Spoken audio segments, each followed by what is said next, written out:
Hi guys, my name is Mfundo and welcome to the Sonic Oasis. So in this video we are checking out Ultra Pads.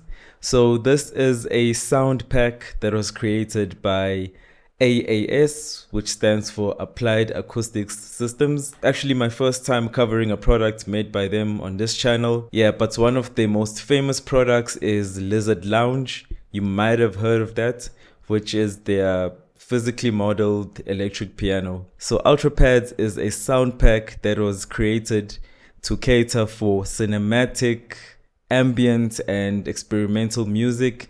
So it's filled with over 100 presets that cover ambience, soundscapes, textures, pads, cinematic sound effects. So everything in that sphere, you're going to find it in this pack. So this is actually compatible with the Ultra Analog VA-3 synthesizer, which is AAS's flagship synthesizer. So if you don't own that virtual instrument, this actually works with the AAS Player, which is a free software that allows you to play presets. The main difference between the two is that with the Player, you won't be able to have any controls. It's just the preset selection and just playing, which for some people it's perfect because you don't have any distractions in front of you. But yeah, that's the main difference, and I'm going to demonstrate by playing the same presets on both systems, and you're going to hear that the sounds are exactly the same.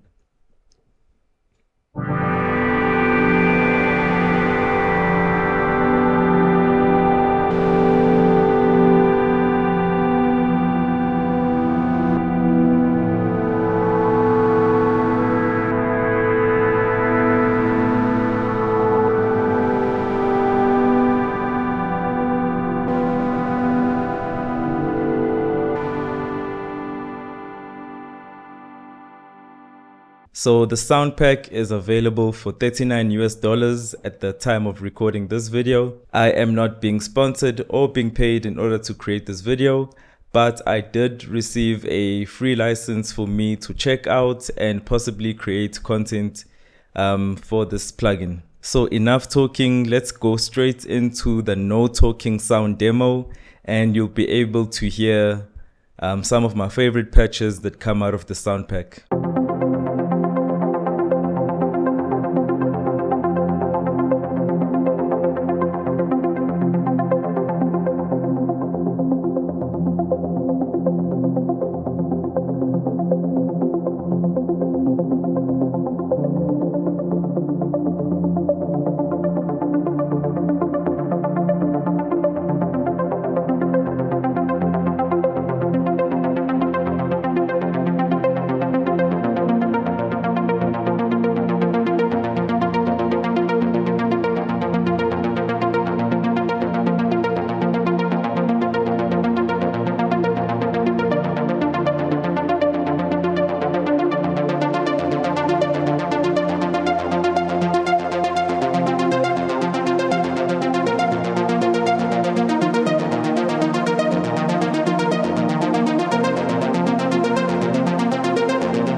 So that was Ultra Pads by AAS. So please make sure that you do subscribe and like, especially if you've made it this far in this video. I will truly appreciate every single sub that this channel gets. And another token of appreciation goes to my Patreon subscribers. Thank you guys for your continued support, and I really appreciate it. Until the next one, I will see you later.